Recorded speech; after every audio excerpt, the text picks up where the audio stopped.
আরও ভালো অনুভূতির জন্য হেডফোন ব্যবহার করুন।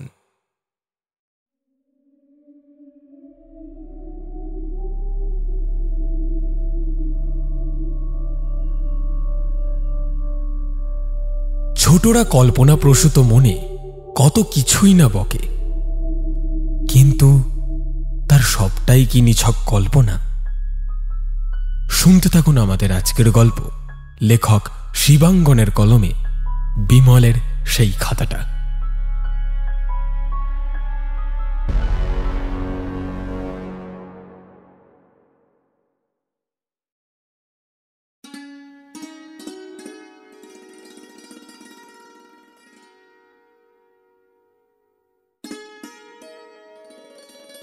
দোল পূর্ণিমা উপলক্ষে এবার পরপর দুদিন ছুটি থাকায় বিমল ঠিক করে একবার মামার বাড়ির গ্রাম ঘুরে আসবে। এমনিতে তো আর সেভাবে গ্রামের বাড়ি যাওয়া হয় না, বিশেষ করে এই শেষ 20টা বছর। এমনিতে কলেজে পড়াশোনার ভীষণ চাপ থাকে, তার উপরে দাদু মারা যাওয়ার পর থেকে আর ও বাড়িতে যাওয়ার সেরকম কোনো টান অনুভব করেনি বিমল।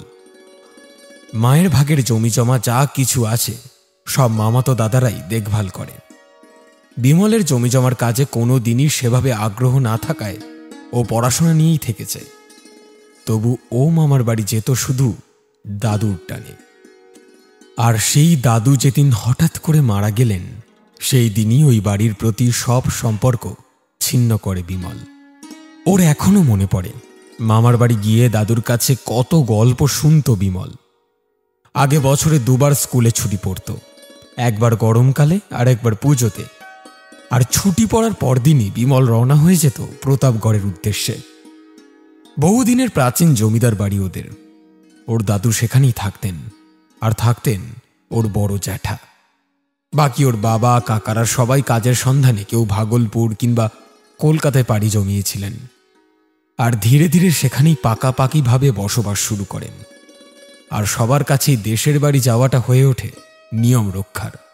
তবে সেই কথা উঠলে ওর দাদু একটা খুব মজার কথা বলতেন, বিমলের আজও পরিষ্কার মনে আছে। জানো তো দাদু ভাই, এই যে কেউ আমার কাছে আসে না এবং আমার খোঁজ পর্যন্ত নেয় না, এটা কিন্তু আমি বেশ ভালোভাবে উপভোগ করি। কেউ তোমার কাছে আসে না সেটা তুমি উপভোগ করো? সে আবার কেমন কথা? কেউ এলে তবে তো উপভোগ করবে। আরে ধুস, কি যে বলো না। আগে আমি সেরকমটাই ভাবতাম, হয়তো সবাই এলে একসাথে বসে হই হই করে উপভোগ করব, তাই তো সবাইকে ডাকতাম। কিন্তু যত দিন গেল দেখলাম আমার ডাকে কেউ আসতে চাইছে না, সবাই নিজেদের কাজে খুব ব্যস্ত। তাই আমি ডাকলে সবাই খুবই বিরক্ত হচ্ছে। তাই আমি আমার নিজের পদ্ধতিটাই বদলে ফেললাম।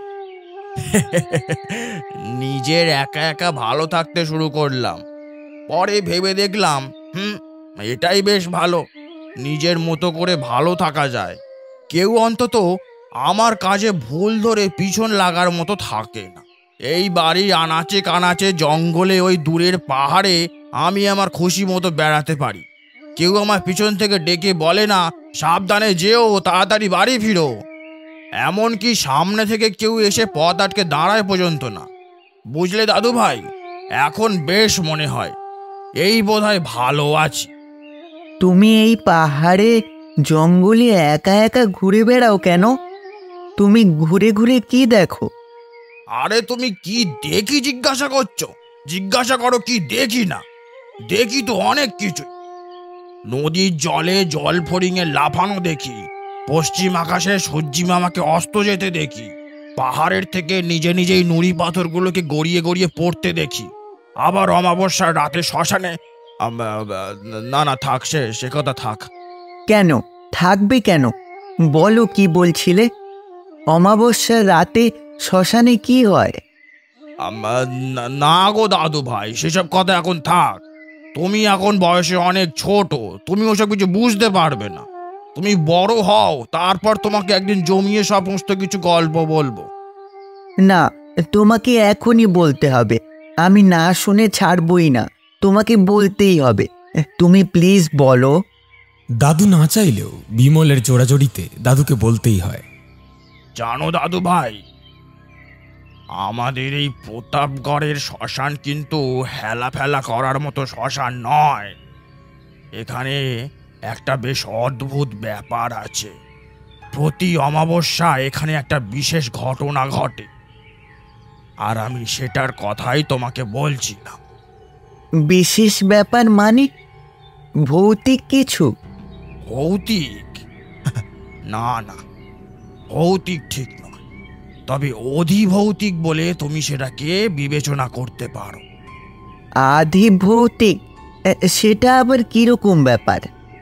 ব্যাপারটা তো আসলে মজারই। অধিভৌতিক হলো এমন একটা ব্যাপার যেখানে অলৌকিক তো বটে, কিন্তু সেটা যে কোনো ভূতই করছে এরকম কোনো মানে নেই। কিন্তু তুমি বেশ বুঝতে পারবে যে সেটা কোনো মানুষের পক্ষে করা সম্ভব নয়, অথচ তুমি দেখবে তোমার চোখের সামনেই সেই সব ঘটে চলেছে। সেটা কিরকম দাদু ভাই, আমাকে বলবে না? তুমি শুনবে, ভয় পাবে না তো তোমার? ভয়? না না, আমি তো বড় হয়ে গেছি, মিছি ভয় পাবো কেন? আমি আমি খুব সাহসী। জানো তো, আমার মা আমাকে একটা মন্ত্র শিখিয়ে দিয়েছে, সেটা বললে ভূত আমার থেকে পালায়। তাই? তা শুনি কি রকম মন্ত্র সেটা। শুনবে, তবে শোনো। মা বলেছে আমি যদি কখনো ভয় পাই তবে মনে মনে যেন বলি, ভূত আমার পুত, পেতনি আমার ঝি, রাম লক্ষণ সঙ্গে আছে, ভয়টা আমার কি। ছোট্ট বিমলের কথা শুনে হেসে উঠতে চান ওর দাদু, কিন্তু কিছু একটা হঠাৎ মনে পড়ে যেতেই চুপ করে যান। ভালো না দাদু ভাই আমার এই মন্ত্রটা? এটা শুনলে ভূত আর পেতনিরা দূরে ছুটে পালিয়ে যায়, যে যেদিকে পারে। বিমলের কথা শুনে তাড়াতাড়ি উঠে এসে ওর মুখটা চেপে ধরেন বিমলের দাদু। আরে থাক না দাদু ভাই, এসব ভূত প্রেতের কথা বলে আর কাজ নেই আজকে। তুমি এতদিন পর আমাদের দেশের বাড়িতে এসেছো, চলো তোমাকে একটা অন্য জিনিস দেখাই। কিন্তু দাদু, তুমি যে বললে শ্মশান ঘাটে কিছু একটা অলৌকিক ঘটনা ঘটে প্রতি অমাবস্যায়, সেটা তাহলে কি? বিমলের দাদু কথাটা ঘুরিয়ে নেন, আর বিমল খেয়াল করে দেখে ওর সেই মন্ত্রের ছড়াটা বলার পর থেকেই ওর দাদু ভাই কেমন যেন অন্যমনস্ক হয়ে গেছে। তারপর দাদুর সাথে মাঠে চলে যায় ছোট্ট বিমল। তারপর এ কথা ও কথাই ভুলেই গেছিল সেদিনের বলা দাদু ভাইয়ের কথাগুলো। অমাবস্যার রাতে শ্মশানের সেই ঘটনা সময়ের নিয়মে ভুলে যায় ছোট্ট বিমল। তারপর ছুটি শেষ হয়ে গেলে বড় মামা মিহিরের সাথে বিমল ফিরে আসে নিজেদের বাড়িতে। আর স্কুলে একবার যোগ দিয়ে দেওয়ার পর স্কুলের হোম টাস্ক, প্রাইভেট মাস্টার মশাইয়ের কাছে পড়তে যাওয়া, সব মিলিয়ে মামার বাড়ির দাদুর কথা বলাগুলো একদিন ভুলেই যায় বিমল। তবে তারপর প্রায় মাস 8 পর একদিন প্রায় ভোর রাতে একটা খুব ভয়ের স্বপ্ন দেখে চিৎকার করে ঘুমটা ভেঙে যায় বিমলের। ওর স্বপ্নে পরিষ্কার দেখতে পায় ওর মামার বাড়ির দাদুকে, আর ওর চিৎকারে ওর পাশে শুয়ে থাকা বিন্দুরও ঘুমটা ভেঙে যায়। কি হয়েছে বাবু সোনা? কোনো ভয়ের স্বপ্ন দেখেছো? বিমল তখন ঘেমে নিয়ে অস্থির। বোঝা যাচ্ছে কোনো কারণে ভীষণ ভয় পেয়ে গেছে। তবে পাশে বিন্দু আছে এটা বুঝতে পারার পর বিমল কিছুটা ধাতস্থ হয়। তাহলেও কিছুক্ষণ একটু ঘোরের মধ্যে বসে থাকে, বিন্দুর দিকে ফ্যাল করে তাকিয়ে। তুমি কি কোনো ভয়ের স্বপ্ন দেখেছো? ততক্ষণে বিমল কিছুটা স্বাভাবিক হয়েছে, তাই ভাঙা গলায় বলে, জানো তো মা, আমি একটা খুব ভয়ের স্বপ্ন দেখলাম। আমি দেখলাম দাদু ভাইকে কয়েকটা ভয়ঙ্কর দেখতে প্রাণী জোর করে টানতে কোথায় একটা নিয়ে যাচ্ছে। আর দাদু ভাই চিৎকার করে তাদেরকে আটকানোর চেষ্টা করছে। দাদু ভাই মানে আমার বাবা? হ্যাঁ গো মা, আমার মামা বাড়ির দাদু ভাই। তুমি জানো মা, ওই বদমাইশ প্রাণীগুলো যখন দাদুভাইকে টানতে টানতে নিয়ে যাচ্ছিল, তখন তখন তারা বারবার করে আমার নাম ধরে চিৎকার করছিল। তোমার নাম ধরে? তুমি সেটা শুনতে পেলে? হ্যাঁ গো মা, পরিষ্কার শুনতে পেলাম। দাদুভাই চিৎকার করে কেঁদে কেঁদে বলছিল, তোমরা আমাকে আর কয়েকটা দিন সময় দাও, আর কদিনের মধ্যেই আমার নাতি বিমল এখানে আসবে। ওকে ওকে একটিবারের জন্য তোমরা আসতে দাও। আমি কথা দিচ্ছি, আমি তারপর তোমাদের সাথে চলে যাব। এসব তুমি কি বলছো বাবু সোনা? যত সব আজগুবি কথা। মা হিসেবে বিন্দু বিমলের কথা উড়িয়ে দিলেও সজল সেটা করতে পারে না। বিমলের চিৎকারে সজলেরও ঘুম ভেঙে গিয়েছিল। ও খাটের ওপরে উঠে বসে বিমলের কথা এক মনে শুনছিল, আর এক মনে বিমলের মুখের দিকে তাকিয়ে ওর অঙ্গভঙ্গিগুলো লক্ষ্য করছিল। আর বিমলের চোখ মুখের দিকে তাকালেই বোঝা যাবে ও ভীষণ ভয় পেয়ে গেছে। আচ্ছা বাবু, আমাকে একটা কথা বলো তো, যে লোকগুলো তোমার দাদুভাইকে টানতে টানতে নিয়ে যাচ্ছিল, মানে স্বপ্নে তুমি যেরকম দেখেছ? না না বাবা, ওরা কোনো লোক নয়। সব সব ভয়ঙ্কর দেখতে এক এক রকম প্রাণী। ওরকম কোনো মানুষকে দেখতে হতে পারে না। ওরা মানুষ ছিল না, তবে কেমন দেখতে ছিল? উফ, তুমি আবার এই ভোর রাত্রিরে একটা ওইটুকু বাচ্চার দেখা আজব স্বপ্নের ব্যাখ্যা করতে বসলে। কি সব উল্টোপাল্টা কমিক্সের বইতে পড়েছে আর তাকে ঘিরে মন গড়া কিছু গল্প ভেবে বসেছে। তুমি জানো না, আমরা কোনো বিষয় নিয়ে যত বেশি ভাবি, সেগুলোকেই নানা রং চড়িয়ে স্বপ্নে দেখি। বিন্দুর কথার বিন্দু মাত্র পাত্তা না দিয়ে সজল আবার বিমলকে জিজ্ঞাসা করে, তার স্বপ্নে দেখা প্রাণীগুলো আদতে দেখতে কেমন ছিল। সজল, বাদ দাও না। কেন একটা ওইটুকু ছেলেকে মিছিমিছি এই সমস্ত কথাগুলো বলছো? বেচারা ওসব বলতে গেলে ভয় পাবে। আমি ওকে কিছু বলিনি বিন্দু, যা দেখা সেটা ও নিজেই স্বপ্নে দেখেছে। তাই আমি ওকে পরিষ্কার করে বলতে বলেছি ও স্বপ্নে কি দেখেছে। আর আমার মনে হয় তুমি এক্ষুনি একবার তোমার বাড়িতে ফোন করে তোমার বাবা কেমন আছেন সেটা খোঁজ নাও। তোমার কি মাথা খারাপ হয়েছে? এই ভোর রাত্রিরে এখন সবাই ঘুমোচ্ছে। এখন আমি কোথাও ফোন করতে পারবো না। কাল সকাল হোক, তারপর দেখা যাবে। আর এখন এসব নিয়ে একটাও কথা বলবে না। সবাই চুপ করে ঘুমোবে। আমার কিন্তু ভোরে উঠে অনেক কাজ আছে। তোমাদের মতো সকাল 7টা অবধি শুয়ে শুয়ে ঘুম আমার পক্ষে সম্ভব নয়।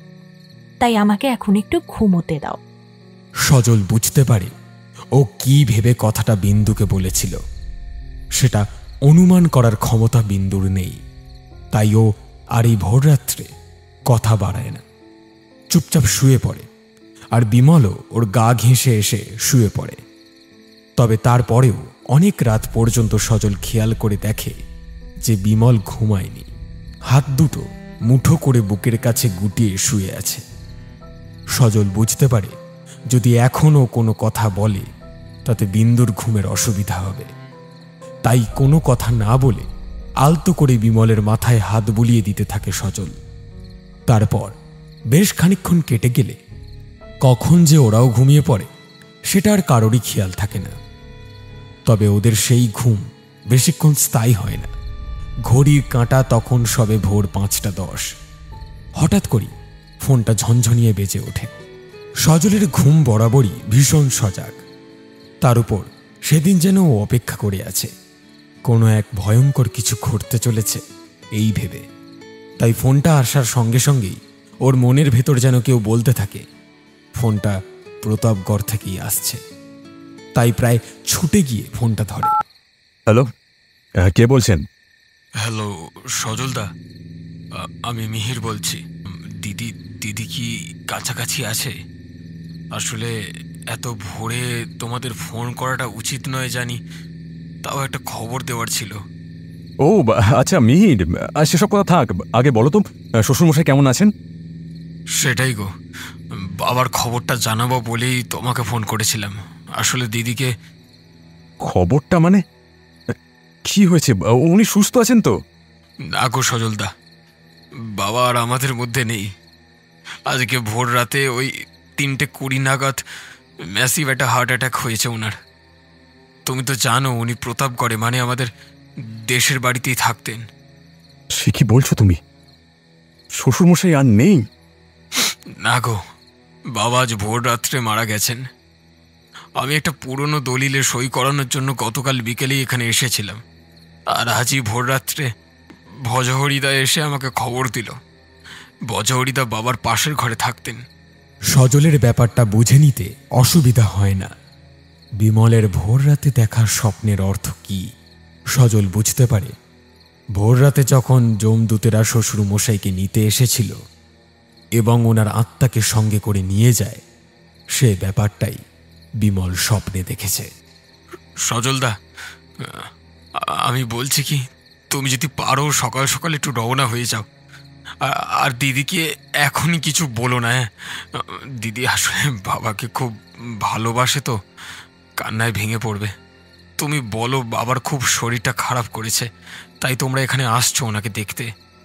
তারপর এখানে এলে আমরা সবাই মিলে বুঝিয়ে বলবো। আর হ্যাঁ, দেরি করো না কিন্তু। হ্যাঁ। সজল ফোনটা রেখে বিছানার দিকে ঘুরেই দেখে বিন্দুর ঘুম ভেঙে গেছে, আর ও এক দৃষ্টে সজলের ফোনে কথা বলা শুনছে। এই দেখো না, মিহির ফোন করেছিল, বলল শ্বশুরমশাইয়ের শরীরটা নাকি বেশ খারাপ হয়েছে। একদম হঠাৎ করেই আমাদের বলল আমরা যেন তাড়াতাড়ি রওনা হয়ে যাই। বাবা আর বেঁচে নেই, তাই না সজল? এ বাবা, এইসব কি বলছো? আর মিহির তো বললো বাবার নাকি শরীরটা হঠাৎ করে খারাপ পড়েছে।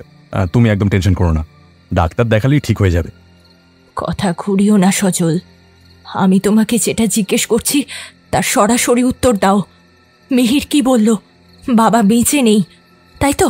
এবার আর কোনো কথার উত্তর দিতে পারে না সজল। ধীরে ধীরে মাথাটা নিচু করে নেয়, আর ওর মাথা নিচু করে নেওয়া দেখেই বিন্দু বুঝতে পারে ও যেটা আন্দাজ করছে সেটাই সঠিক। বিমলের দেখা স্বপ্নের অর্থ বিন্দুও বোঝে। ধীরে ধীরে ওর চোখের কোণাগুলোও জলে ছলছল করে উঠতে থাকে। ঠিক আছে, তুমি যখন সব বুঝতেই পেরেছ তখন আর সময় নষ্ট করে লাভ নেই। চলো, আমাদের বেরিয়ে পড়তে হবে। আমি বিমলকে ডাকছি। না সজল, বিমলের চাওয়ার কোনো দরকার নেই। আমি জানি বিমল যে স্বপ্ন দেখেছে সেটা সত্যি, আর সেজন্যই বলছি বিমলকে আমি ওই পরিস্থিতির ভিতরে নিয়ে যেতে চাই না। কথাটা সজলও বুঝতে পারে। বিমল বলেছিল ও স্বপ্নে দেখেছে ওর দাদু ভাইকে যখন সেই অদ্ভুত দেখতে প্রাণীগুলো টানতে টানতে নিয়ে যাচ্ছিল, তখন ওর দাদু ভাই বিমলের নাম ধরে ডাকছিল। তাই সজলও মনে করে বিমলকে ওখানে নিয়ে যাওয়ার কোনো প্রয়োজন নেই, ও বরং এখানেই থাকুক ওর পিসির কাছে।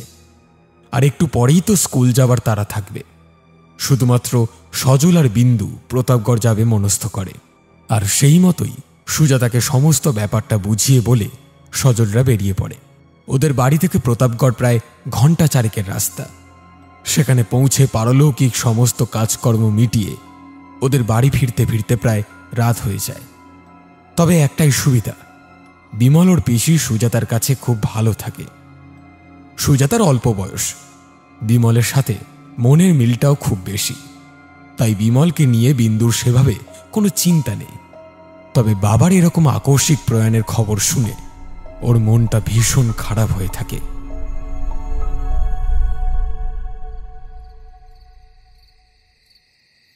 রাতে বাড়ি ফিরে বিন্দু ডাক দেয় বিমলের নাম ধরে। বাবু সোনা, ও বাবু সোনা, কোথায় তুমি? সুজাতা বিমলের হাত ধরে হাসতে হাসতে ঘরে আসে। পিসিমণিকে বিরক্ত করনি তো? না না বৌদি, বিরক্ত করবে কেন? বিমল, বলে দাও দেখি আমরা আজ কি করেছি। আমরা আজ স্কুলে গেছি, বাড়ি এসে 2 ঘন্টা ঘুমিয়েছি, বিকেলে পার্কে গেছি, তারপর বাড়ি এসে হোমওয়ার্ক করেছি, আর তারপর ছবি এঁকেছি। মুখে যত যাই বলুক, বিমলের অগোচরে বিন্দু সুজাতাকে চোখের ইশারায় জেনে নেয় কোনো সমস্যা হয়েছে কিনা। আর সুজাতাও মিষ্টি হেসে ওকে আশ্বস্ত করে কোথাও কোনো সমস্যা হয়নি।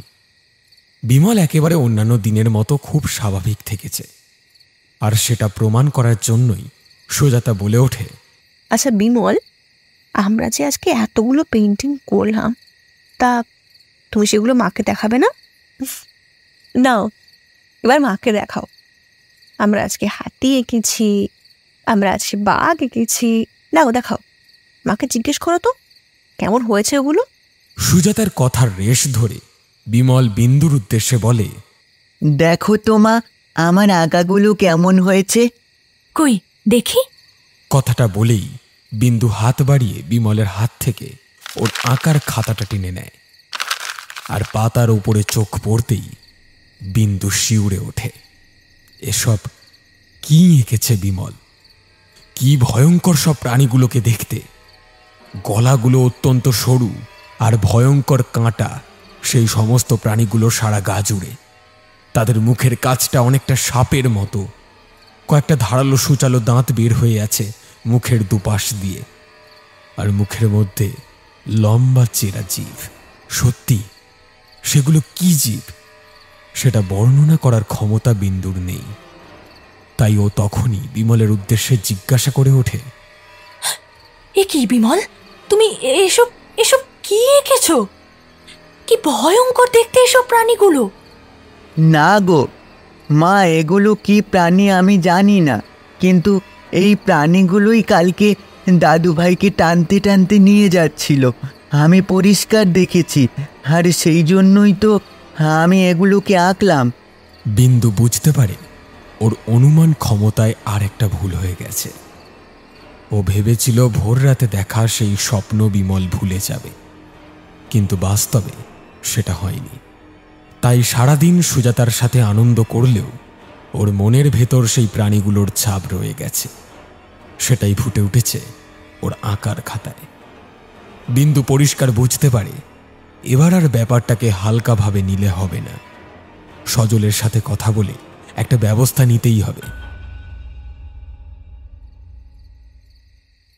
তারপর সজল কিছু টুকটাক কাজকর্ম মিটিয়ে ঘরে আসলেই বিন্দু কথাটা পারে।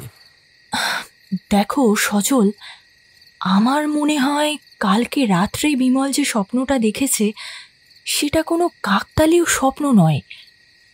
বাবার মারা যাওয়ার ঘটনাটাই ও স্বপ্নে দেখতে পেয়েছিল। সেটা তুমি এখন বলছো, কিন্তু আমি গতকাল রাতেই সেটা বুঝতে পেরেছি। মনে করে দেখো, বিমল যখন স্বপ্ন দেখে ঘুম থেকে উঠে বসেছিল তখন ঘড়িতে সময় ছিল ঠিক 3:15 থেকে 3:20, আর মিহির ফোন করে বলে তোমার বাবা মারা গেছেন ঠিক 3:20-তে। কিন্তু তুমি এখন সে কথা কেন বলছো? দেখো, আমার মনে হয়েছিল বাবু সোনার বয়স কম, সুজাতার সঙ্গে সারাদিন খেলাধুলা করবে, আপনা আপনি ভুলে যাবে ভোরে দেখা স্বপ্নের কথা। কিন্তু বাস্তবে সেটা হয়নি। মানে কি বলতে চাইছো তুমি? কোনো কথা না বাড়িয়ে বিন্দু সরাসরি বিমলের আঁকার খাতাটা এনে সজলকে দেখায়। আসলে ও দেখাতে চাইছিল বিমল সন্ধেবেলায় যে ভয়ঙ্কর প্রাণীগুলোর মূর্তি এঁকেছে সেই ছবিগুলো। বিন্দু নিশ্চিত এগুলো সেই প্রাণী যারা ওর বাবাকে নিতে এসেছিল। এরাই মৃত্যুদূত। খুব তাড়াতাড়ি পাতাগুলো উল্টে বিন্দু এগিয়ে যায় শেষের সেই পাতাগুলোর দিকে। ও চাইছে যত তাড়াতাড়ি সম্ভব হয় ও যেটা বলতে চাইছে সেটা সজলের চোখের সামনে তুলে ধরতে। মনের ভিতরে একটা গভীর উৎকণ্ঠা থেকেই ঝড়ের গতিতে পাতাগুলো উল্টাতে থাকে বিন্দু। ওর বেশ মনে আছে বিমলের আঁকার খাতাটা শেষ হয়ে এসেছে, তাই আজকের ছবিগুলো একদম খাতার শেষ দিকেই এঁকেছে।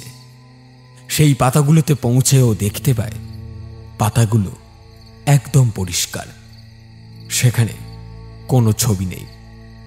অথচ বিন্দুর পরিষ্কার মনে আছে বিমলের আঁকা সেই ছবিটার কথা। সজল, তুমি বিশ্বাস করো আমি মিথ্যে কথা বলছি না। একটু আগেই সুজাতা আর বাবু সোনা আমাকে দেখালো, বাবু সোনাই এঁকেছে, এখানেই ছিল।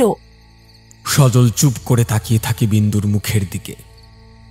বিন্দুর চোখের দৃষ্টি বলে দিচ্ছে ও একেবারেই মিথ্যে বলছে না, কিন্তু কিছু যে একটা অস্বাভাবিক ঘটছে সেটা সজল বেশ বুঝতে পারে।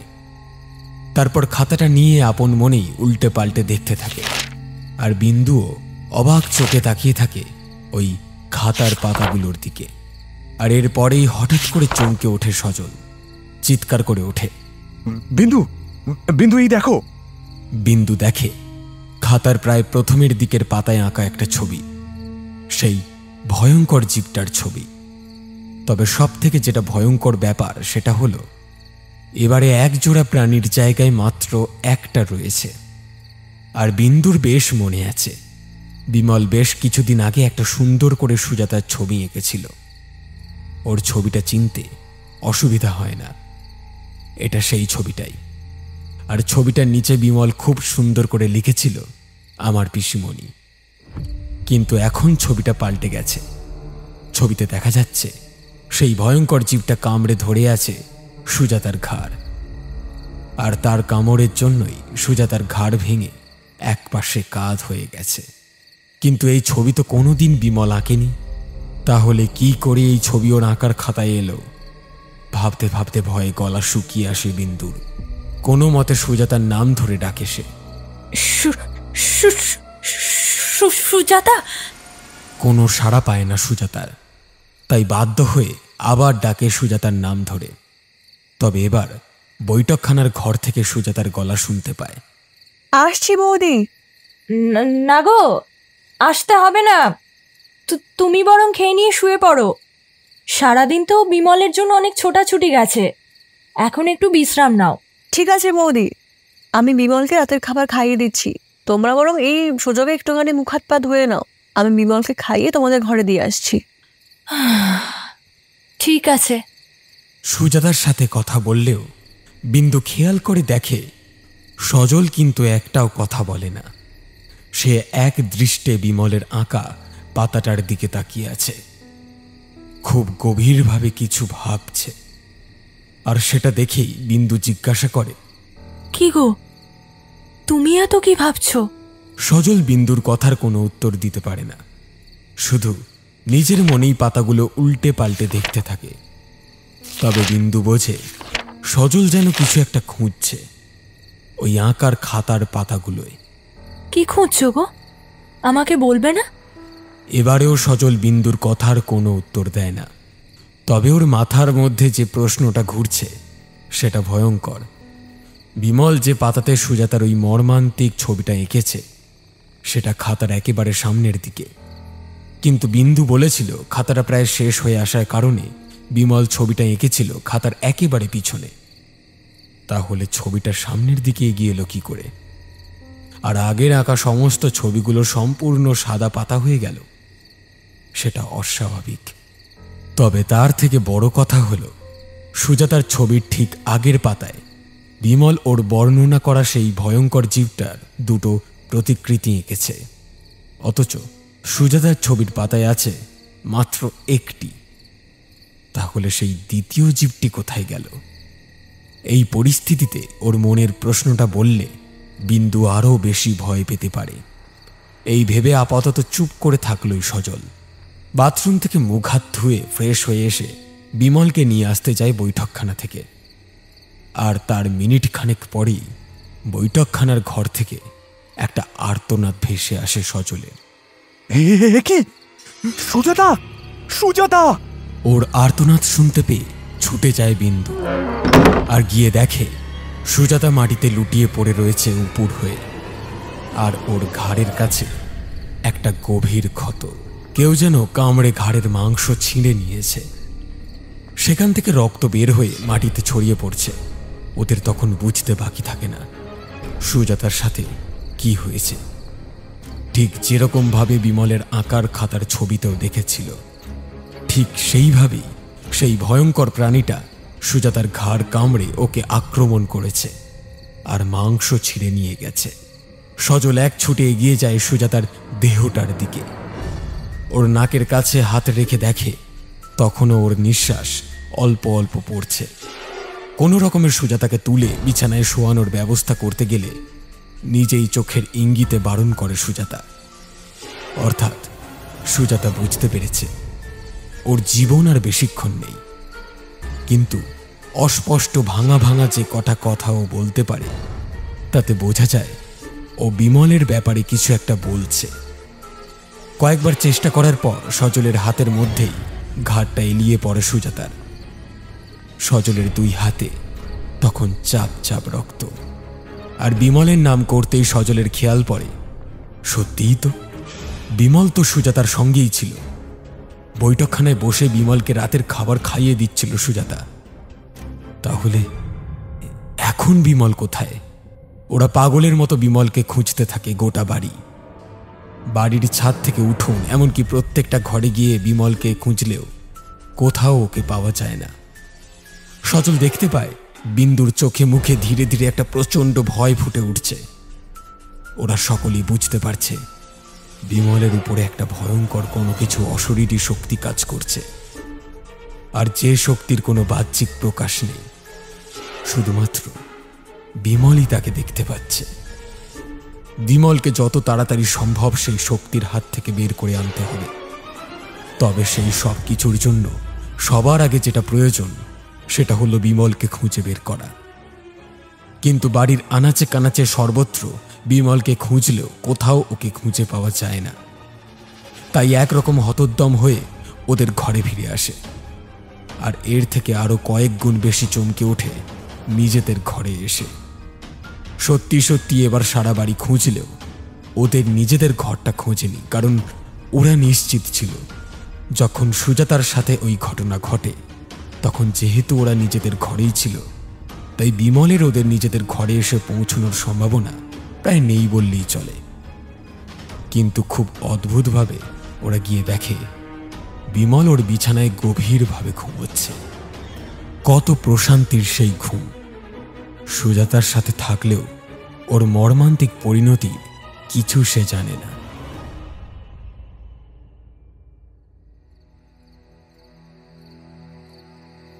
রাত প্রায় 11:30।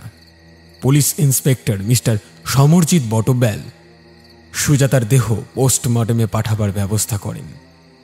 তবে আপাত দৃষ্টিতে যেটা বুঝতে পারা যাচ্ছে সেটা হচ্ছে ভয়ঙ্কর কোনো প্রাণী সুজাতার ঘাড়ে কামড়ে ধরে ওর ঘাড় ভেঙে দিয়েছে, আর ঘাড়ের মাংস ছিঁড়ে নিয়ে গেছে। ওর ঘাড়ের পাশে তখনও দাঁতের কামড়ের ছাপ স্পষ্ট। কিন্তু সজলদের এই বাড়িতে এরকম কোনো হিংস্র প্রাণী থাকার কোনো সম্ভাবনা নেই, আর থাকলেও এটা অসম্ভব যে এরকম কোনো প্রাণী ঘরের ভেতরে ঢুকে এসে কোনো একজন মানুষকে হত্যা করবে, অথচ তার উপস্থিতি আর কেউ টের পাবে না। নিদিন পক্ষে আক্রমণের সময় সুজাতার কোনো চিৎকারও ওরা কেউ শুনতে পায়নি। তাই সব দিক বিবেচনা করে ইন্সপেক্টর সমরজিৎ সজলকে বলেন, দেখুন সজলবাবু, অস্বাভাবিক মৃত্যু কিংবা খুনের তদন্ত আমাদের করতেই হবে। আইনের পথে যেমন নিয়ম আছে সেটা মেনেই। তবে আপনার সমস্ত কথা শুনে মনে হচ্ছে এটা কোনো স্বাভাবিক খুন নয়, বিশেষ করে আপনার ছেলে বিমলের ওই আঁকার খাতাটা দেখার পর থেকে। খাতাটা পুরানো ছিল কি নতুন, বা খাতাটা শেষের পাতায় আঁকা হয়েছে কি প্রথমের দিকে, এগুলো সমস্ত কিছু তদন্তের পর এক এক করে উঠে আসবে। কিন্তু তাও আমার কোথাও না কোথাও মনে হচ্ছে আপনার অন্য একজন মানুষের সাহায্যের প্রয়োজন হবে। কথাটা একটু পার্সোনালি আপনাকে বলছি। ভদ্রমহিলার নাম তিলোত্তমা সেনগুপ্ত। পেশাগত দিক থেকে উনি একজন সাইকোলজিস্ট। তবে এছাড়া ওনার আর একটা খুব শখের জায়গা আছে। উনি নাকি বিভিন্ন রকম প্যারানর্মাল অ্যাক্টিভিটি নিয়ে কাজকর্ম করেন। ডক্টর তিলোত্তমা সেনগুপ্ত? আমি চিনি ওনাকে। আমি ঈশানের কাছেই ওনার ব্যাপারে শুনেছি, যিনি ওই ডক্টর সেনগুপ্তর ভাই।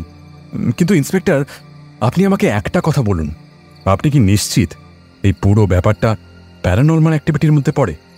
না না, দেখুন, আমি সেরকম কিছু বলছি না। আমি শুধু বলছি একবার আপনি তিলোত্তমা সেনগুপ্তের সাথে কথা বলে দেখুন।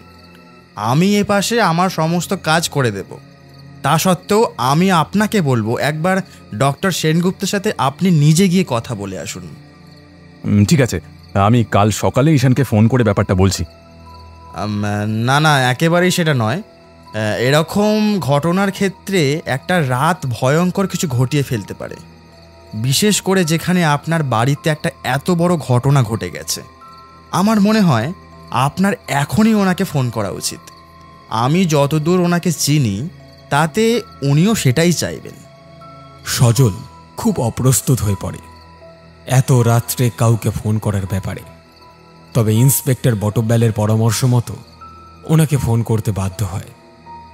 খুব সংকোচ নিয়েই ফোন থেকে রিং করে ইন্সপেক্টর দেওয়া একটা নম্বরে। আর 1 থেকে 2 বার রিং হওয়ার পরেই ওপাশ থেকে কেউ একজন ফোনটা ওঠায়। বেশ ভারী কণ্ঠস্বর। হ্যালো, কে বলছেন?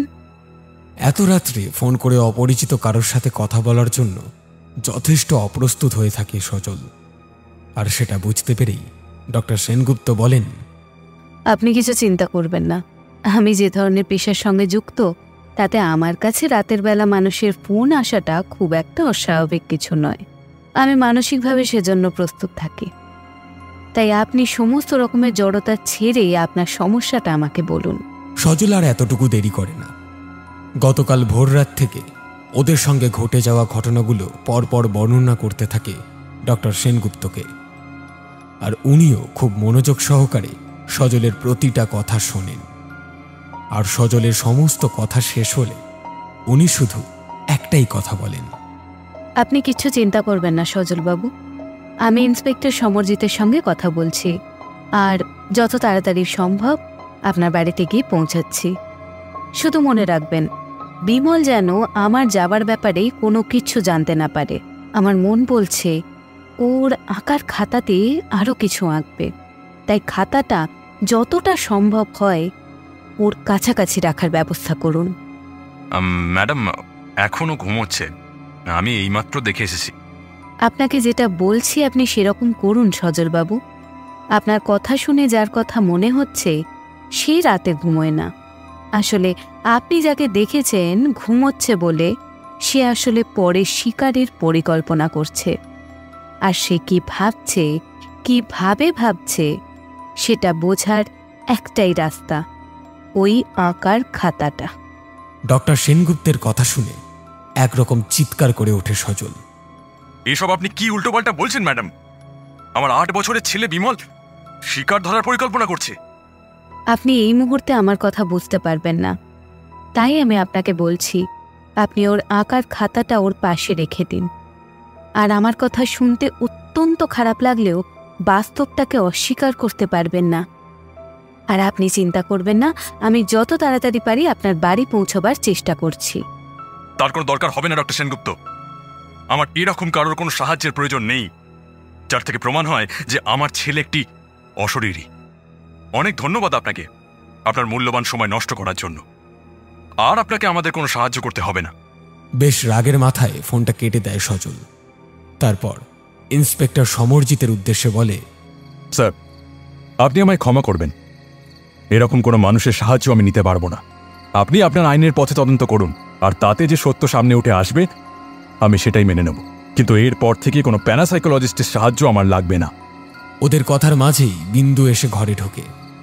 আর ওর মুখ চোখ দেখেই বোঝা যাচ্ছে ভয়ঙ্কর ভয় পেয়ে রয়েছে ও। ওকে এভাবে ঘরে আসতে দেখে চমকে ওঠে সজল।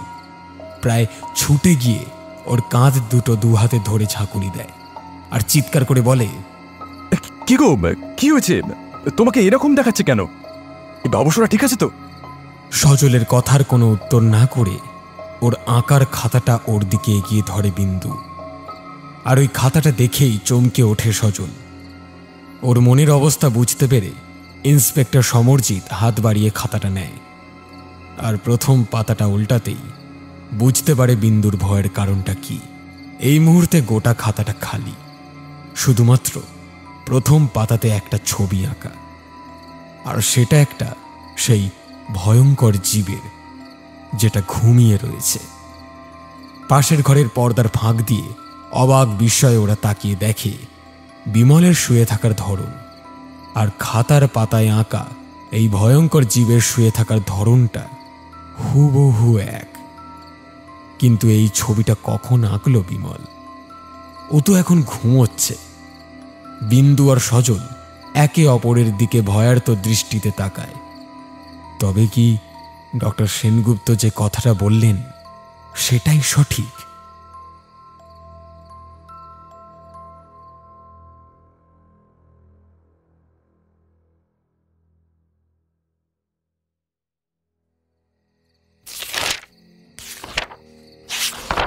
ভালো করে বিমলের আঁকা সেই ভয়ঙ্কর প্রাণীটার ছবিটা দেখার সাথে সাথেই ডক্টর সেনগুপ্তের মুখটা গম্ভীর হয়ে ওঠে ইন্সপেক্টর সমরজিৎ ওনার উদ্দেশ্যে জিজ্ঞাসা করে, আচ্ছা ম্যাডাম, কি বুঝতে পারছেন? দেখো সমরজিৎ, এটা কোনো সাধারণ ঘটনা নয়। তোমরা যেটাকে ভয়ঙ্কর কোনো প্রাণী বলছো, এটা পৃথিবীর কোনো প্রাণী নয়। মিশরীয় সভ্যতায় প্রাচীন গ্রন্থে এই হুবহু একই রকমের দেখতে জীবের উল্লেখ আছে। এদের বলে হাইকাস। যদিও এরা মৃত্যুর দেবতা আনুবিসের অধীনস্থ কর্মচারী, কিন্তু তা সত্ত্বেও এরকম বহু উদাহরণ পাওয়া যায় যেখানে এই হাইকাসরা ওদের প্রভু আনুবিসের কথার অবাধ্য হয়ে সরাসরি বিদ্রোহ করেছে। বিমলের আঁকা ছবি দেখে মনে হচ্ছে ও এইরকমই কোনো এক হাইকাসের নিয়ন্ত্রণে রয়েছে। পূর্বতন মিশরের ইতিহাসে এরকম উদাহরণ বহু পাওয়া যায়, কিন্তু পূর্ব বাংলাতে এরকম উদাহরণের ঘটনা আমি কোনোদিনও শুনিনি। তাহলে ম্যাডাম এখন কি করণীয়? আমার মনে হয় এখন আর এ ব্যাপারে কিছু না করাই ভালো। বিমলকে কাল সকাল হলেই আমি আমার চেম্বারে নিয়ে গিয়ে একবার কাউন্সেলিং করব। আর আমার ধারণা একমাত্র ওর কাউন্সেলিং করলেই ওর মনের অবস্থাটা বুঝতে পারা যাবে। এছাড়া আর কোনো কিছু করার পদ্ধতি এখনই আমার জানা নেই। কিন্তু ম্যাডাম, আপনি যে হাইকাসের কথা বলছেন, সে যদি সত্যি সত্যি বিমলের ওপরে অধিকার স্থাপন করে থাকে, তবে বিমলকে তার গ্রাস থেকে নিষ্কৃতি দেওয়ার জন্য কি করা যেতে পারে? দেখুন, আমাদের প্যারাসাইকোলজিতে এরকম কোনো জিনিসেরই বিধিবদ্ধ কোনো সমাধান থাকে না। বিমলের মনের অবস্থা সম্পূর্ণভাবে বিচার করার পরেই আমি কোনো সিদ্ধান্ত নিতে পারবো। তাই কাল সকালে ওকে একবার কাউন্সেলিং করতে চাই। এবার সেটা আপনার অনুমতি সাপেক্ষ, কারণ আপনার অনুমতি না পেলে সেটা সম্ভব হবে না। দেখুন ম্যাডাম, আমি অত্যন্ত ছাপোষা একজন মানুষ। আমি বা আমার স্ত্রী বিন্দু এইসবের কিছুই বুঝি না। আপনি তাই যা সিদ্ধান্ত নিতে চান সেটাই নিতে পারেন। আমাদের তরফ থেকে সবসময় সম্মতি দেওয়া রইল। শুধু দেখবেন আমাদের ছেলেটা যেন ভালো থাকে, ওর যেন কোনো বিপদ না হয়। ঠিক আছে সমরজিৎ বাবু, আপনি আগামীকাল সকাল হলেই বিমলকে নিয়ে আমার চেম্বারে আসবেন। আর ওর বাবা এবং মাকে নিয়ে আসার কোনো প্রয়োজন নেই, আর আনলেও ওনাদের বাইরে অপেক্ষা করতে হবে। আমি কাউন্সেলিংয়ের সময় বিমলকে একদম একা চাই। ইন্সপেক্টর সমরজিৎ ঘাড় নেড়ে সম্মতি জানালে ডক্টর সেনগুপ্ত চলে যান। সেই রাতের মতো কোনো সমস্যা না হলেও পরদিন সকাল হলে ওদের প্রত্যেকেরই মনে হয়েছিল বিমলের মধ্যে কোনো একটা অস্বাভাবিকতা দেখা যাবে। কিন্তু অবাক কাণ্ড হল, পরদিন সকাল থেকে বিমল একেবারে স্বাভাবিক। ওর মধ্যে গতকাল ঘটে যাওয়া ঘটনার কোনো রেশ খুঁজে পাওয়া গেল না পরদিন সকালে। তবু ডক্টর সেনগুপ্তের কথা অনুসারে ইন্সপেক্টর সমরজিৎ ওকে ওনার চেম্বারে নিয়ে গিয়েছিল। কিন্তু মেন্টাল কাউন্সেলিং হওয়ার পরেও ডক্টর সেনগুপ্ত দেখেন বিমল একেবারেই স্বাভাবিক। একেবারে আর 5টা সাধারণ ছেলে যেমন হয় ঠিক সেরকম। ব্যাপারটা বাকি সকলের কাছে খুব স্বস্তিদায়ক হলেও ডক্টর তিলোত্তমা সেনগুপ্ত বুঝতে পারেন ওর ভিতরে এমন কোনো এক ঘটনা ঘটছে যেটা ভীষণ বিরল।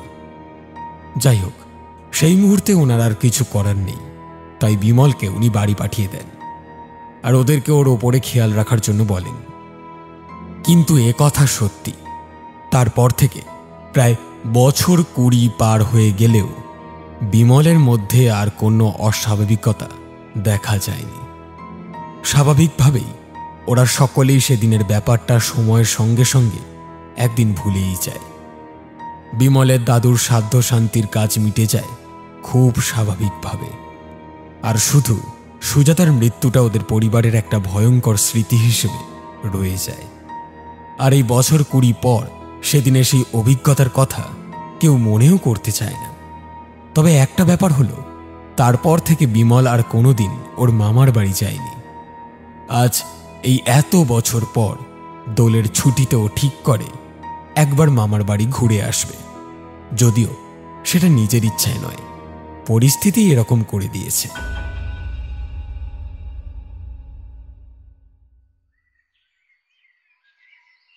আমাকে চিনতে পারছেন ম্যাডাম? মাঝের 20টা বছরে চেহারায় অনেক পরিবর্তন হয়েছে তিলোত্তমার। ও নিজেও বহুদিন আমেরিকায় কাটিয়ে এই মাস 3 হলো কলকাতায় ফিরেছে। এরই মাঝে প্যারাসাইকোলজির উপরে ওর লেখা বেশ কিছু বই প্রকাশ পেয়ে ওকে বিশ্বজোড়া খ্যাতি এনে দিলেও তিলোত্তমা নিজের মনে মনে জানেন সেদিনের বিমলের মনের কাউন্সেলিং উনি করতে ব্যর্থ হয়েছিলেন। এর মাঝে তিনি বেশ কয়েকটি হাইকাসের কেস পেয়েছেন, আর সেইগুলো সমাধান করতে পারলেও নিজের মনের ভিতর এখনও বিমলের কেসটা রয়েই গিয়েছে। কারণ গোটা পৃথিবী না জানলেও ডক্টর তিলোত্তমা নিজে জানেন সেদিন যখন বিমল ওর কাছে এসেছিল সেদিনও ওর মস্তিষ্কের মধ্যে হাইকাসের প্রভাব ছিল, যেটা সঠিক করে আইডেন্টিফাই করতে উনি ব্যর্থ হয়েছিলেন। তাই হঠাৎ করে আজ এত বছর পর বিমলকে ওনার চেম্বারে দেখে একটু চমকেই ওঠেন উনি। হ্যাঁ, তোমাকে আমি চিনতে পেরেছি, কিন্তু আমি যতদূর তারপরে খবর নিয়েছিলাম তাতে তুমি তো ভালোই ছিলে। তোমার বাবা মা ওনাদের বিশ্বাস থেকে কিছু তান্ত্রিক বা গুণিন ডাকিয়ে তোমাকে ওনাদের পদ্ধতি মেনে ঝাড়ফুঁক করিয়েছিলেন, আর ওনারা বিশ্বাস করেন তোমার উপর থেকে সেই অশরীরীর ছায়া সেই ঝাড়ফুঁকের ফলে দূর হয়ে গিয়েছিল। আর আপনি সেটা বিশ্বাস করেন না? না, করি না, কারণ আমি জানি হাইকাসের প্রভাব থেকে এত সহজে নিস্তার পাওয়া যায় না। তুমি তার পরদিন যখন আমার কাছে এসেছিলে তখনও হাইকাসের প্রভাব তোমার মধ্যে ছিল। আপনি যদি সেটা জানতেনই তবে তখন আমার বাবা মাকে বলেননি কেন?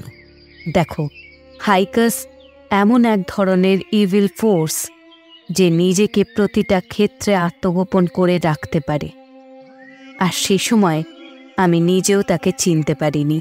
আমি স্বীকার করে নিচ্ছি, আমার কাউন্সেলিংয়ে সেদিন ভুল হয়েছিল। কিন্তু হাইকাসও তো সেদিন তার উপস্থিতি জানিয়েছিল আপনাকে। হ্যাঁ, জানিয়েছিল। তুমি ইন্সপেক্টর সমরজিতের সাথে বেরিয়ে যাবার পর আমি দেখতে পাই আমার চেম্বারে রাখা সমস্ত গাছগুলো শুকিয়ে মরে গেছে। আমার তখন বুঝতে বাকি থাকে না যে তোমার মধ্যে হাইকাস তখনও রয়েছে, কিন্তু আমি বুঝতে পারার পর তোমাকে বলতে গেলে তোমার মা বাবা তা বিশ্বাস করতেন না, কারণ তারা তাদের পছন্দের তান্ত্রিকের কথাই বিশ্বাস করেছিলেন, যিনি বলেছিলেন তোমার দাদুর মৃত্যুর পর তোমার দাদুর অশরীরী আত্মা তোমার ঘাড়ে চেপে বসেছিল, আর ওনাদের ঝাড়ফুঁক আর তোমার দাদুর শ্রাদ্ধ শান্তি হয়ে যাওয়ার পর তার মুক্তি লাভ হয়। তাই সে আর তোমার কাছে ফিরে আসেননি। সেসব কথা আমি জানি, কিন্তু গতকাল রাত্রে আমি আবার একটা স্বপ্ন দেখেছি, আর দেখেছি বলেই আমি এখন আপনার কাছে ছুটে এসেছি। কারণ আমি জানি এই পরিস্থিতিতে আমাকে সাহায্য করতে পারেন একমাত্র আপনি। তুমি আবার স্বপ্ন দেখেছ? কবে? গতকাল রাত্রে, বলতে পারেন ওই ভোর রাতে। ঘুমটা ভেঙে আমি চোখ মেলে তাকিয়ে দেখি ওই ঘড়িতে সময় তখন রাত 3:10। স্বপ্নে কি দেখেছ? আমি স্বপ্নে দেখলাম আমার বড় মামা মিহিরকে সেই দুটো ভয়ঙ্কর জীব টানতে টানতে নিয়ে যাচ্ছে জঙ্গলের দিকে। কি ভয়ঙ্কর তাদের দেখতে, কি ভয়ঙ্কর কর্কশ তাদের গলার স্বর। আর আমার পুরনো স্মৃতি যতটুকু মনে আছে তাতে আমার দাদু যেদিন মারা গিয়েছিলেন আমি সেদিনও এই একই স্বপ্ন দেখেছিলাম। আর এবার সেটা দেখি আমার বড় মামা মিহির মামার উদ্দেশ্যে। ম্যাডাম, আমার কিন্তু কিছু ঠিক লাগছে না, বড় ভয় লাগছে। মামারও যদি কোনো বিপদ হয়। আচ্ছা বিমল, তুমি স্বপ্নে তোমার মামাকে কিছু বলতে শুনেছ? হ্যাঁ, শুনেছি। ঠিক যেরকম ভাবে আমার দাদু বলেছিলেন উনি নাকি আমার জন্য অপেক্ষা করে আছেন, সেই একই রকম ভাবে আমার বড় মামাও বলছিলেন উনিও নাকি আমার জন্য অপেক্ষা করছেন। কিন্তু ম্যাডাম, এটা কি করে সম্ভব? আমি তো বিগত 20 বছর মামার বাড়ি প্রতাপগড় যাইনি, তাহলে কেউ সেখানে আমার জন্য কেন অপেক্ষা করে থাকবেন? বিমলের কথাগুলো খুব মন দিয়ে শুনে তিলোত্তমা। বিমলের কথা যদি ঠিক হয় তাহলে ওর মামার সামনে সমূহ বিপদ। এই অবস্থায় কি করা যায় সেটা ভাবতে ভাবতেই হঠাৎ করে তিলোত্তমার মনে হয় বিমলের কাছে আঁকার খাতাটার কথা। হাইকাসের ব্যাপারে যতদূর এখনো জানতে পেরেছে তাতে ও জানে হাইকাস সবসময় একটা সূত্র দিয়ে রাখে তার আগামী পদক্ষেপ সম্পর্কে, আর খুব সম্ভবত সেই কাজের জন্যই গতবারে হাইকাস ব্যবহার করেছিল বিমলের সেই ড্রয়িং বুকটা। কিন্তু এখন এত বছর পর বিমল এখন কলেজের ছাত্র, তাই ওর কাছে আর সেই ছোটবেলার ড্রয়িং বুক থাকবে এটা ভেবে নেওয়া যায় না। তবুও আগের বারের সঙ্গে মিল রেখে তিলোত্তমা ওকে জিজ্ঞাসা করে, আচ্ছা, তোমার সেই ড্রয়িং বুকটা আজ আর নেই?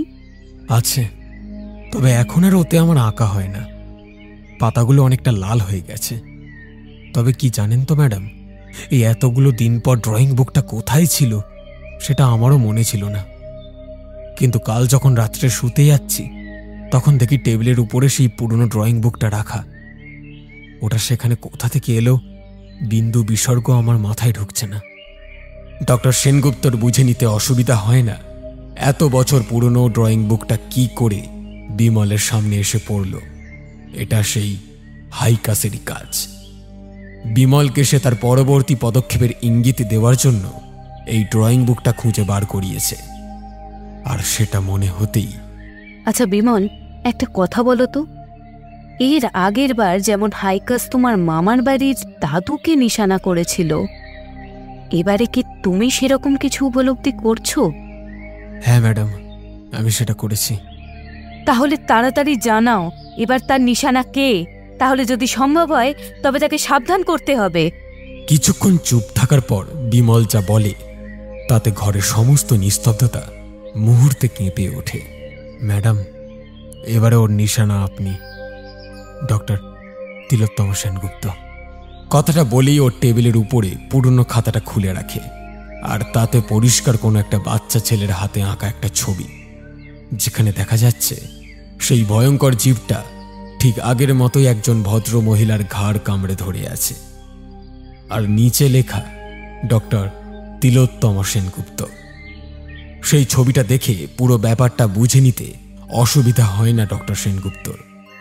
সাথে সাথে উনি এটাও জানেন এর আগের বার আর এবার বিমলের স্বপ্নে ওকে প্রতাপগড় যেতে নির্দেশ দিয়েছিল হাইকাস। সেবার সজল আর বিন্দু ওকে না নিয়ে গিয়ে রেখে গিয়েছিল সুজাতার কাছে, আর সেই কারণেই সুজাতাকে মরতে হয়েছিল হাইকাসের হাতে। তাই এইবার হাইকাসের নির্দেশ আগে থাকতেই বুঝতে পেরে তিলোত্তমা পরিকল্পনা করে প্রতাপগড় যাওয়ার, কারণ সেখানে না গিয়ে পৌঁছলে হাইকাসের এই প্রতিশোধের কেন্দ্রবিন্দুতে পৌঁছানো যাবে না। এই সমস্যার সমাধান করতে গেলে সমস্যার উৎসে পৌঁছানো ভীষণ দরকার। তাই তিলোত্তমা বিমলকে জিজ্ঞেস করে, দেখো বিমল, আমার প্রাণের ভয়ে আমি পাই না, কিন্তু আমার মনে হচ্ছে প্রতাপগড়ে তোমার জন্য কোনো একটা রহস্য আজও লুকিয়ে আছে, আর সেটা আছে বলেই সেবার তোমার দাদু আর এবার তোমার মামা মৃত্যুর আগের মুহূর্তে তোমাকে প্রতাপগড়ে যেতে বলেছিলেন। তাই আমার মনে হয়। ডক্টর তিলোত্তমার কথা সম্পূর্ণ হওয়ার আগেই বিমল বলে ওঠে, আমি প্রস্তুত ম্যাডাম, আর আমি সেই কথা জানাতেই আপনার কাছে এসেছি। আমার নিজেরও মনে হয় আমার প্রতাপগড়ে যাওয়া দরকার, না হলে হাইকাসের এই প্রতিশোধের আগুন কোনোদিন নিভবে না, বরং এর জন্য বলি হতে হবে এক এক করে সকলকে। এক এক করে সকলকে বলতে তুমি আর কার কথা বলছো? আপনি জানেন না ম্যাডাম, আপনি তখন এই দেশে ছিলেন না। হাইকাস এই একই রকম ভাবে আমার মা বাবাকেও খুন করেছে।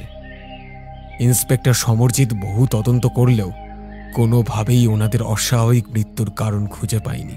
তবে আমি জানি তার কারণ একটাই, আর সেটা হলো হাইকাস।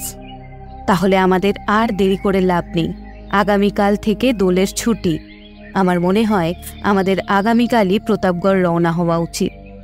আর তুমি তোমার সেই ড্রয়িং বুকটা আজকে রাতের জন্য আমার কাছে রেখে যাও, অবশ্য যদি তোমার কোনো অসুবিধা না থাকে তবেই। তিলোত্তমার পরামর্শ মতো ওই আঁকার খাতাটা ওনার কাছে রেখে আসে বিমল, আর ঠিক হয় ওরা পরদিন ভোরবেলা প্রতাপগড়ের উদ্দেশ্যে বেরোবে। আর সেদিন সারাদিনটা ডক্টর সেনগুপ্ত হাইকাসের ব্যাপারে বেশ কিছু গুরুত্বপূর্ণ তথ্য সংগ্রহ করে রাখেন, কারণ উনি জানেন প্রতাপগড় পৌঁছে সেগুলো প্রয়োজন লাগবে। আর প্রায় সন্ধেবেলা একান্তে নিজের চেম্বারে এসে বসেন। চেম্বারের সমস্ত আলোগুলো উনি আর জ্বালানোর প্রয়োজন মনে করেন।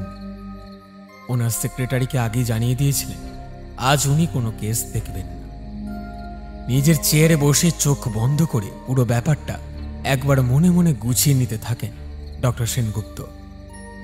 হাইকাসের সম্বন্ধে উনি যে সব থেকে অভিনব তথ্যটি খুঁজে পেয়েছেন সেটা হলো ওদের নিজেদের আত্মগোপন করে থাকার ক্ষমতা। হাইকাস অনেকটা গিরগিটির মতো। যে ভয়ঙ্কর বিভৎস জীবটার ছবি বিমল এঁকেছিল সেটা যে আদতে একটা গিরগিটি সেটা বুঝতে ডক্টর সেনগুপ্তের অসুবিধা হয়। যে নিজের প্রয়োজন মতো পারিপার্শ্বিকতার সাথে নিজেকে লুকিয়ে রাখতে পারে। হঠাৎ করে ডক্টর সেনগুপ্ত খেয়াল করেন নিজের টেবিলে রাখা পেনটা যেন খুব সামান্য কাঁপছে। কান খাড়া করে কিছু একটা শোনার চেষ্টা করেন ডক্টর সেনগুপ্ত। একটা মৃদু শব্দ শুনতে পান উনি বুঝতে পারেন হাইকাস ওনার দিকে এগিয়ে আসছে। দূর থেকে একটা শব্দ ভেসে আসছে বেশ কিছুক্ষণ ধরে, কোনো কিছু একটা গড়িয়ে আসার, যেন কোনো অনেক শুকনো জমে থাকা পাতার উপর দিয়ে কেউ ধীরে ধীরে পা ফেলে এগিয়ে আসছে। আর সে জীবটি অত্যন্ত সচেতন যাতে তার পায়ের কোনো শব্দ না হয়। সাধারণ কোনো মানুষ সে শব্দ শুনতেও পাবেন, ডক্টর সেনগুপ্তও নয়। কিন্তু সেই শত শত পায়ের চাপে পড়ে শুকনো পাতার ভিতরে যে খসখসানি শব্দ হচ্ছে সেটা যেন ধীরে ধীরে একটু হলেও শোনা যাচ্ছে, অত্যন্ত মৃদু। পাতার সঙ্গে পাতার ঘষা লাগার এই শব্দটা খুব সামান্য হলেও সেটা যেন ডক্টর সেনগুপ্তর মেরুদণ্ডে একটা হিমেল পরশের অনুভূতি জাগায়। কারণ এই প্রথমবার ডক্টর তিলোত্তমা সেনগুপ্ত জানেন এবার হাইকাসের লক্ষ্য সরাসরি উনি নিজে। একটু যেন ভয় ভয় লাগছে। কথাটা মনে হতেই গা ছমছম করে ওঠে ডক্টর তিলোত্তমা সেনগুপ্ত। খুব ধীরে ধীরে টেনে নেয় বিমলে রেখে যাওয়া ওর আঁকার খাতাটা। প্রথম পাতাটা উল্টাতেই দেখেন সেখানে একটা পুরনো বাড়ির ছবি। অনেক পুরনো দিনের, প্রায় ভেঙে পড়া জরাজীর্ণ একটা বাড়ি। অজস্র ফাটল থেকে বের হয়ে আসা বটগাছ, আর তার ঝুড়িতে সম্পূর্ণ ছেয়ে ফেলেছে বাড়ির দেওয়াল। ডক্টর সেনগুপ্ত দেখতে পান সেই পুরনো বাড়িটা যেন ধীরে ধীরে প্রাণ ফিরে পাচ্ছে, জীবন্ত হয়ে উঠছে সবকিছু। সেটা যেন আর শুধু সামান্য একটা ছবি না, সেটা যে ও দুটো সময়ের মাঝের মধ্যে কাঁচের বিভাজন মাত্র, যার এদিক থেকে ওদিক স্পষ্ট দেখা যাচ্ছে। স্বাভাবিক হাওয়ায় তীর তীর করে কাঁপছে গাছের পাতাগুলো। হঠাৎ উনি দেখতে পান বিমলকে। বিমল যেন প্রাণপণে ছুটে এগিয়ে যাচ্ছে সেই ভাঙা বাড়িটার ধ্বংসস্তূপের দিকে। তখনও পর্যন্ত সেই বাড়িটায় কোনো স্বাভাবিকতা দেখতে না পেলেও ডক্টর তিলোত্তমা সেনগুপ্তর মন বলছে ওখানে যেন কোনো একটা বিপদ লুকিয়ে আছে। উনি চিৎকার করে বিমলকে ওই পথে যেতে বারণ করেন, কিন্তু বিমল ওনার কোনো কথাই শোনেন। উনি পরিষ্কার দেখতে পান বিমলকে বাঁচাবার জন্য উনি নিজেও বিমলের পিছনে এগিয়ে চলেছেন।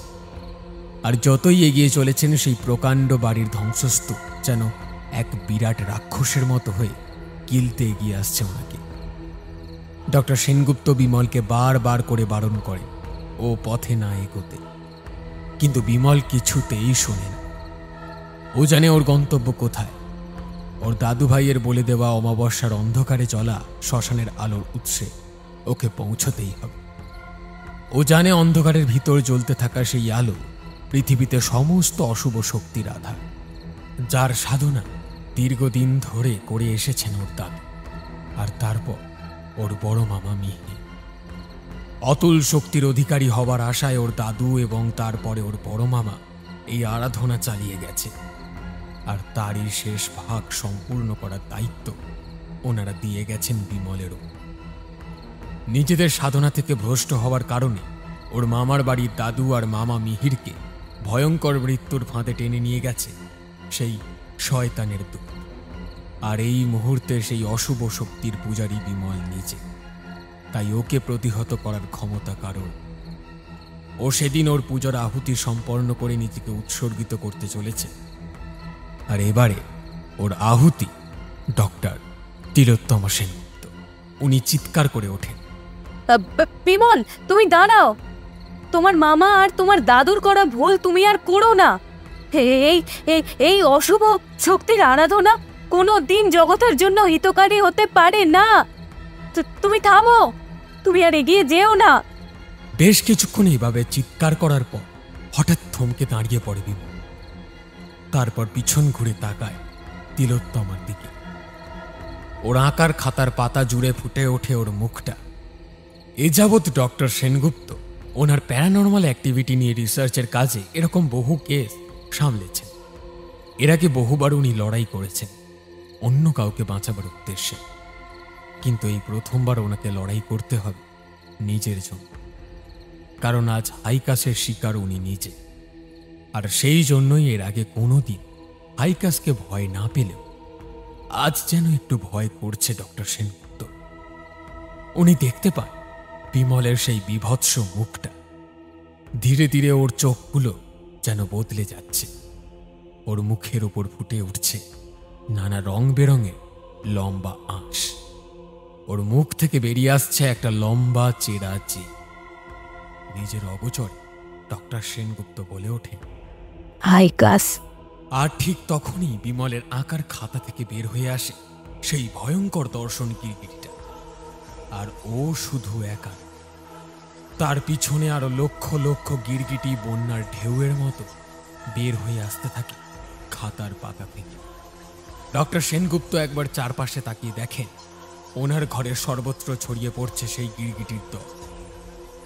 উনি শুধু নিথর স্তব্ধ হয়ে দেখতে থাকেন ওদের কাজ। ডক্টর সেনগুপ্ত জানেন আজ ওনার মৃত্যু নিশ্চিত। হাইকাস আজ ওনাকে ছাড়বেন, আর সেটা জেনে হাইকাসের জন্য কিছু একটা ব্যবস্থা করে রেখেছেন তিলোত্তম। তাই ওর মধ্যে কোনো বিচলতা নেই, বরং অত্যন্ত শান্ত হয়ে তিলোত্তমা অপেক্ষা করতে থাকে হাইকাসের সমস্ত অনুচরদের আঁকার খাতা থেকে বেরিয়ে এই দিকের জগতে আসার জন্য। আর তখন হাইকাস দেওয়ালের ওপর দিয়ে হেঁটে বেড়াতে থাকে। তবে ঘরের যে কোনো দিকে সে গেলেও তার একমাত্র লক্ষ্য ওর শিকারের ওপর, আর সেটা তিলোত্তম। পায়ে পায়ে সেই প্রকাণ্ড গিরগিটিটা এসে দাঁড়ায় তিলোত্তমার সামনে। আর ওর ভিজে নরম খসখসে জিভটা দিয়ে প্রথম মাথায় স্পর্শ করে তিলোত্তম। তারপর ধীরে ধীরে নাক, কান, গলা সবকিছুরই স্পর্শের অনুভূতি নিতে থাকে সে। তিলোত্তমা জানে এভাবেই হাইকাস তার শিকার ধরার আগে তাকে জরিপ করে। তাই তিলোত্তমার হাতেও আর বেশি সময় নেই। ওর সমস্ত অনুচর গিরিগিটির এই দিকে ফিরে আসা হয়ে গেছে, আর সেই সুযোগের অপেক্ষাতেই ছিল তিলোত্তমা। ও জানে হাইকাসের হাত থেকে নিজেকে আজ ও রক্ষা করতে না পারলে ও সহজে হার মানবে। মরে যাওয়ার আগেও একটা শেষ কামড় তো দেবে। সেই বিভৎস দর্শনী গিরগিটিটা পা মুড়ে টেবিলের উপর বসে। তিলোত্তমা জানে এটাই অন্তিম মুহূর্ত। চোখের পলক ফেলার আগেই ও কামড়ে ধরবে তোমার ঘাড়। 1, 2, 3। টেবিলের ঠিক নিচে লুকিয়ে রাখা সুইচটায় চাপ দিতে চেম্বারের উপরের ফায়ার হাইডেন লাইন থেকে ঝর্ণার মতো ঝরে পড়তে থাকে পেট্রোল। আজ সকাল থেকে জলের রিজার্ভারের লাইন খুলিয়ে পেট্রোলের লাইনে যোগ করে রেখেছে তিলোত্তম, শুধুমাত্র একটা কারণ। আর সেটা করতে গোটা চেম্বার পেট্রোলে ভরে ওঠে। আর হাইকাস কিছু বুঝে ওঠার আগেই একটা লাইটার জ্বালিয়ে দেয় তিলোত্তম। কয়েক সেকেন্ডের মধ্যে দাউ দাউ করে জ্বলে ওঠে গোটা ঘরটা। তিলোত্তমা তো বটে, হাইকাসের সমস্ত অনুগামীরা আগুনে ঝলসে। তিলোত্তমা জানে একমাত্র পুড়িয়ে মারা ছাড়া হাইকাসের নিধন সম্ভব। তাই ও এই ব্যবস্থা করে রেখেছে, কারণ সে জানত সুজাতার মতোই ওকে মারতেও হাইকাস ওর কাছেই আসবে। আর তখনই ওকে পুড়িয়ে মারার পরিকল্পনা করে তিলোত্তমা। আর সবার থেকে বড় কথা, ওই আঁকার খাতাটা, ওটাকে যে কোনো মূল্যে নষ্ট করতেই হবে, যাতে হাইকাস আর ফিরে যেতে না পারে যেখান থেকে ও এসেছে। তীব্র আগুনের দহনে আর্তনাদ করে ওঠে হাইকাস। ওর শুধু একটাই আক্ষেপ, ওর আজকের শিকার ওর হাত থেকে নিস্তার পেয়ে গেল। ঝলসানো মৃতদেহের স্তূপের মধ্যে ধীরে ধীরে উঠে আসে সে তিলোত্তমার ঝলসানো শরীরটার উপর। এক দৃষ্টে কিছুক্ষণ তাকিয়ে থাকে ওর মুখের দিকে।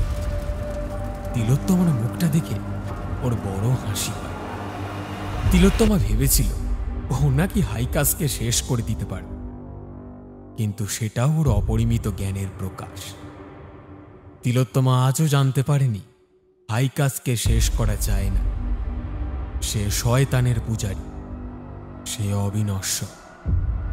ভেঙে পড়া চেম্বারের কাঁচের জানলা গলে হাইকাস উঠে আসে চেম্বারের বাইরের ছাদে। কিন্তু সেই ড্রয়িং বুকটা নষ্ট হয়ে যাওয়ায় আর কোনোদিনও ফিরে যেতে পারবে না। ওকে থেকে যেতে হবে এখানে। একবার সামনে তাকিয়ে হাইকাস দেখে ওর সামনে কল্লোলিনী কলকাতা শহর, ব্যস্ততার মোড়কে মোড়। রাতের আলোকমালায় সেজে দাঁড়িয়ে রয়েছে, আর সেখানে অজস্র ঘর ফিরতি মানুষের ঢল। চোখ মেলে সেদিকে তাকিয়ে ঠোঁটের কোণায় মৃদু হেসে ফেলে হাইকাস। ওর চোখে এই সব কিছুই শুধুমাত্র শিকার।